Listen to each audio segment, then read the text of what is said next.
UFC 244 Masvidal vs. Diaz took place Saturday, November 2nd at Madison Square Garden in New York City. The UFC returns to the world's most famous arena with a stacked card, headlined by an East Coast-West Coast battle between the number 3 ranked welterweight contender Jorge Gamebred Masvidal and the number 6 ranked contender Nate Diaz, with the baddest mofo title on the line with serious bragging rights. UFC 244 will mark the 500th live event. Let's talk Diaz versus Masvidal. The number 3 ranked Jorge Gamebred Masvidal, 34-13, fighting out of Miami, Florida, looks to finish off a spectacular 2019 run with another highlight reel knockout to further stake his claim as a welterweight championship threat. Masvidal, the bare-knuckle backyard brawler, is a true veteran of the sport and one of the most well-rounded fighters on the UFC roster. The American Top Team product brings in a very well-balanced attack and is very powerful and explosive. He has had some ups and downs over the last years, but he has seemed to found his rhythm in the last 2 fights, disposing of Darren Till by knockout, and who will ever forget the devastating knee he landed on Ben Askren, claiming the fastest knockout in UFC history in 5 seconds of the fight.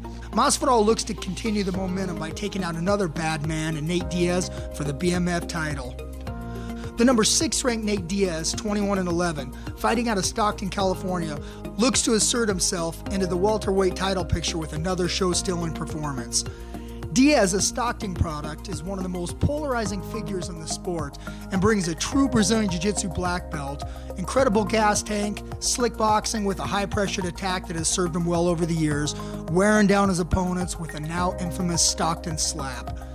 Diaz in his last 3 fights have beat Conor McGregor, then lost a close decision to Conor, and recently won a 3-round impressive decision over Anthony Pettis, and looking to continue his winning ways. And here's how it went down. The Rock, in typical superstar fashion, made his way to the octagon, carrying the BMF belt, and Bruce Buffer starts the fight with an incredible intro to get the Big Apple crowd fired up. The bell rings and Masvidal comes out looking to throw a flying knee, but Diaz smiles and circles out while taunting him. Early in the first round, Masvidal lands an elbow into a kick combo that put Diaz to the mat, and Masvidal lands some additional strikes. Nate was clearly hurt and Masvidal does some more damage, but Nate manages to recover. He is bloodied up and already the tone was set for the fight. The story of the night was Masvidal controlling the pace of the fight, with his clear power advantage and delivering more significant strikes that hurt Diaz many times. Masvidal throughout the fight was landing wicked body kicks and powerful strikes to the head and body with his explosive attack. Although Diaz did have his moments, it was Masvidal that clearly dominated the fight, and Nate was a bloody mess with a few nasty cuts. The fight spent very little time on the ground, but at the end of the second round, there was a beautiful grappling exchange by both fighters, showing off their high-level skills and reminding everyone they are more than just strikers. At the beginning of the 4th round, the doctor came into the octagon, taking a close look at the cut on Diaz with concern, but Nate, in typical BMF fashion, was telling the doctor he was good to go, trying to keep the fight going to no one's surprise, but the doctor puts an end to the night and stops the fight. Jorge Masvidal defeats Nate Diaz by doctor stoppage to win the BMF belt. The crowd loudly starts chanting bullshit, and both fighters were clearly disappointed. Neither wanted it to end this way, although Masvidal was dominating the action up to this point. Masvidal did say in the post-octagon speech he would be happy to do the fight again with Nate. I don't want nothing to take my greatness to say some guy tripped on the pebble and that's how I beat him. That's not me. I want to end him. I want to send them off to another dimension. I got nothing but respect for the dude, but that's the type of artwork I like to do. I didn't get it on this one. Are we going to rematch tomorrow, next week? I don't know, but it will happen at some point, you know. Dana did say in a post-fight interview he went back to Diaz's locker room after the fight, and the cut was really bad, and said the stoppage was probably justified and the right call, with great disappointment on his face, because nobody wanted to see the fight end this way.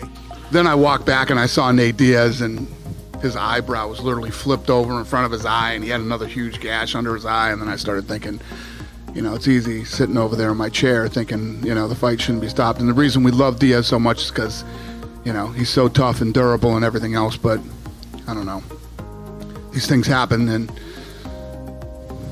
didn't look good. Yeah, it didn't look good. All right, here's my final thoughts. If there was any question as Masvidal could continue his winning ways in an impressive fashion, that question has been answered. Masvidal has truly come into his own, and and now has had 3 very impressive wins in a row and is growing every single fight with a hunger to compete again, and he has not lost his killer drive. Masvidal fought an ultra-technical fight tonight along with a solid game plan.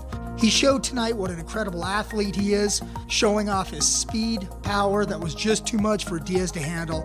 Although Nate does get stronger in championship rounds, and it was an unfortunate stoppage, I would have loved to have seen what would have happened in rounds 4 and 5.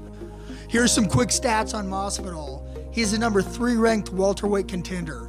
He has had 15 wins by knockout, 2 by submission. He has had 8 first-round finishes. He now holds wins over Ben Askren, Donald Cerrone, and now a huge win tonight over Nate Diaz for the BMF title. Okay, what's next for Masvidal? Masvidal said he wanted to do the fight again with Diaz, but unfortunately Nate is going to be in recovery from 2 nasty cuts on his eyes that will likely take quite some time to heal. You have a few fighters that match up nicely with Masvidal. With number 1 contender Woodley losing to Usman last, this leaves 2 nice matchups. I would like to see Masvidal fight the winner of Usman and Covington. Although they compete out of the same gym, there has been some bad blood between Masvidal and Covington, which makes this matchup even more intriguing, but Covington has to get by the champ first. Masvidal has turned into a highlight reel with his last 3 performances, and although tonight wasn't a brutal knockout, it was a very impressive performance. Masvidal has quickly become a star in the UFC, and after many years has taken advantage of it every time he competes.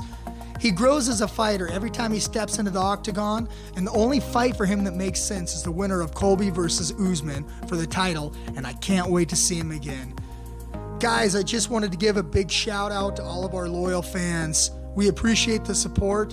Please don't forget to hit that like button. This is Jay Catton with MMA Weekly's The Lowdown Breakdown. See you next time.